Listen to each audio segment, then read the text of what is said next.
The village of Ihiala hums with daily activity. The villagers avoid talking about the dark Okiwa forest, which looms on the outskirts. A local legend says it's cursed, and no one who enters has ever returned. Obina, Eda, Emika, Chika, and Kamsi are standing near the edge of the village. Emika. What if the treasure hidden in the forest is real? Let's find it. The forest isn't a joke, Emika. The elders warned us. Eda. The elders say a lot of things. We are not kids anymore. I say we explore. Obina said, laughing. Kamsi, quiet and thoughtful, watches the forest. He knows something the others don't. As dusk falls, the group stands at the forest's edge, hesitating. Obina steps forward confidently, while the others look uneasy. Kamsi lingers, his gaze locked on the dark trees, as if sensing something. The forest isn't just cursed.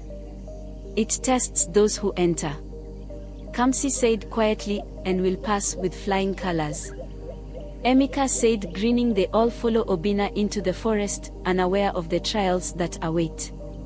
The forest seems alive. Trees whisper, casting eerie shadows. Suddenly, Emika spots something shining in the distance, a treasure chest filled with gold. I knew it. Treasure. Emika said excitedly. He rushes toward the chest, but Kamsi grabs his arm. It's a trap. The forest shows what you want most, but there's always a price. Kamsi said firmly. Ignoring Kamsi's warning, Emika pulls free and grabs the treasure. Instantly, the ground opens beneath him, and Emika falls into darkness. Emika! Eda screamed. Shaken by Emika's fall, the group grows more fearful. The forest thickens around them. As they journey deeper, each character starts to see visions of their deepest desires. I can be a great warrior, the greatest in all the land. Obina said in awe.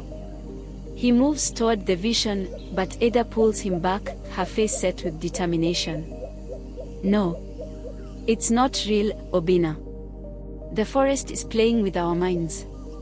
Eda said with determination. Chika, reserved until now, suddenly breaks. I see my family's land restored, everything my ancestors lost. Chika said lost, but Kamsi steps in again. It's a lie, Chika. The forest preys on our weaknesses. Chika hesitates, looking torn. For a moment, it seems he might give in, but he joins the others, fighting the temptation. They reach the heart of the forest, where a massive sacred tree stands, glowing softly. An ancient guardian made of roots and earth rises from the ground. Why have you come to disturb the forest's peace? This place reflects the darkness within your hearts, said the guardian. The group stares in awe. Kamsi, who has been quiet until now, steps forward. We came because we didn't believe the stories. But now we seek to live, to prove ourselves worthy. Kamsi said. The guardian turns to Kamsi, its glowing eyes narrowing. You've always known the truth.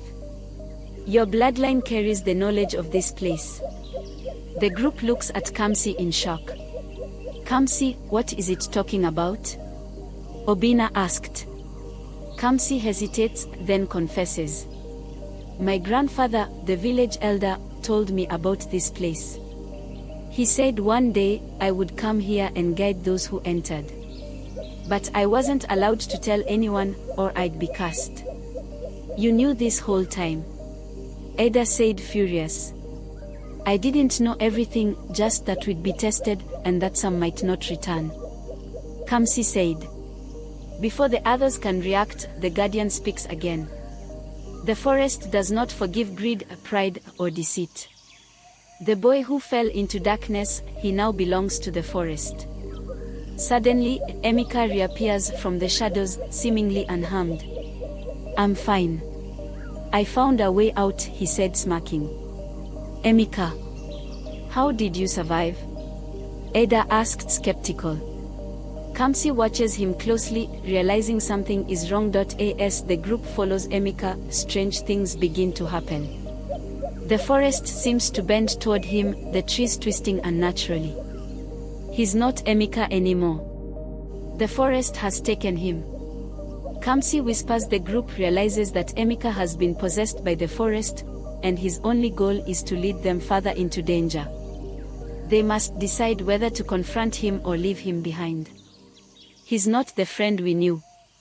We have to let him go, Chika said sadly. In a tense moment, they leave Emeka behind, disappearing into the shadows of the forest. The group reaches a final test, 2 paths. One is bright and filled with glowing flowers, the other is dark and twisted. Only one path leads to freedom. Choose wisely, or remain forever lost, said the Guardian. Obina, always impulsive, steps toward the dark path, but Ada stops him.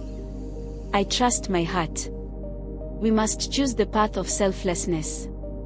As Ada steps forward onto the bright path, her body begins to glow.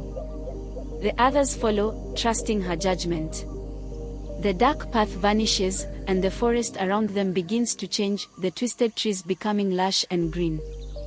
The group emerges from the forest as dawn breaks. The village welcomes them back, but something is different. The village elders, including Kamsi's grandfather, are waiting. You faced the forest and returned. You now know its truth, said the village elder. The group is confused. Kamsi's grandfather explains that every generation, a group is sent into the forest to test their hearts. Only those who pass can become the village's new protectors. Stand, you knew all along, asked Kamsi. We could not tell you. The test must be taken freely, with no knowledge of what awaits. Now, you are the new guardians of Ihiala, said the village elder. The group stands together, realizing the weight of their journey. They are no longer just villagers, they are the protectors of their people, having overcome their own fears, greed, and pride. The dark forest is no longer a place of mystery but a symbol of their growth and strength. And so, the youths of Ihiala learned that the greatest battles are fought within. Those who seek treasure and power will always be lost, but those who seek truth will find their way home.